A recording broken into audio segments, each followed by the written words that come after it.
Chapter 9 is about strategy. And boy, this is an important chapter for us. I think more on my side of the fence than yours, because it feels to me like a lot of pastors focus on purity more than strategy. In other words, they're focused on doing the right things, but not always maybe in the right way. And that's where I think some business leaders can really help us.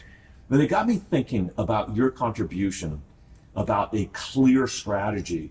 Do you think that some people are more naturally bent towards strategy? In other words, is this a natural gift or is it a nurtured skill? Well, interestingly, Mark, I don't think strategy is about the smartest people in the room. I think it's actually about just understanding the path that will take you where you need to go. I think we make strategy this amorphous thing that smart people sit in a smoke-filled room and come up with. But whether you're leading a church or a business, the strategy is the path that will get you to that vision we talked about in the last chapter. The key is it's the path that will take you there. It also tells you what you're going to say no to.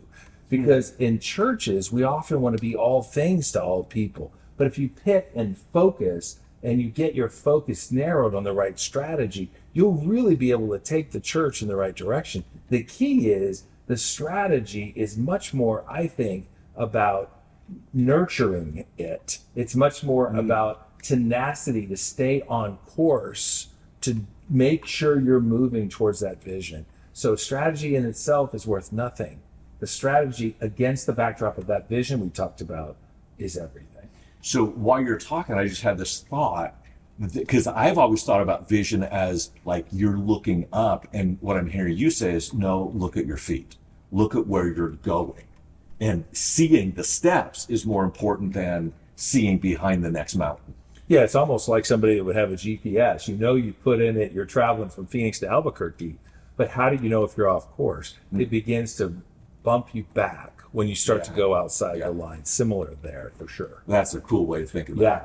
Well, you talk about this idea of shepherding, and we talked about that in the care chapter, but here you talk a little bit about shepherding as a strategy and how you heal and feed, protect the flock. Say more about that. Yeah, because it does seem like some redundancy. We talked about shepherding in the care chapter, chapter 5, but that was in the first part of the book of character.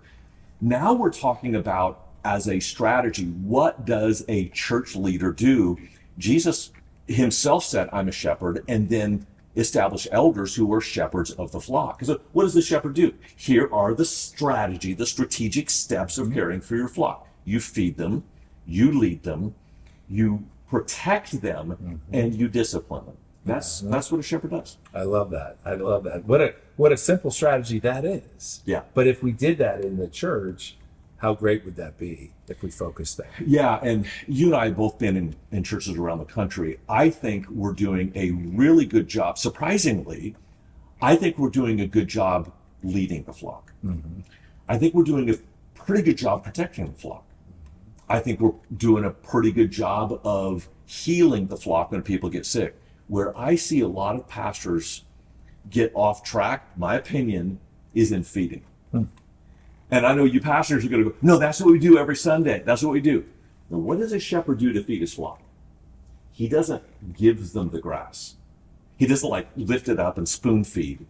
He actually leads them to where they can feed themselves. And I think our churches would be stronger if pastors did more training than they did teaching. Don't call me a heretic, but teaching is only valuable in so much as you create sheep who know how to feed themselves, because you're only there one day a week. They need to feed 24/7. Well, if we were to do that, Mark, and we were to disciple the flock, we would be doing exactly what the master leader did. So let's go out and figure out how we can set strategy to help our teams be leaders like the master.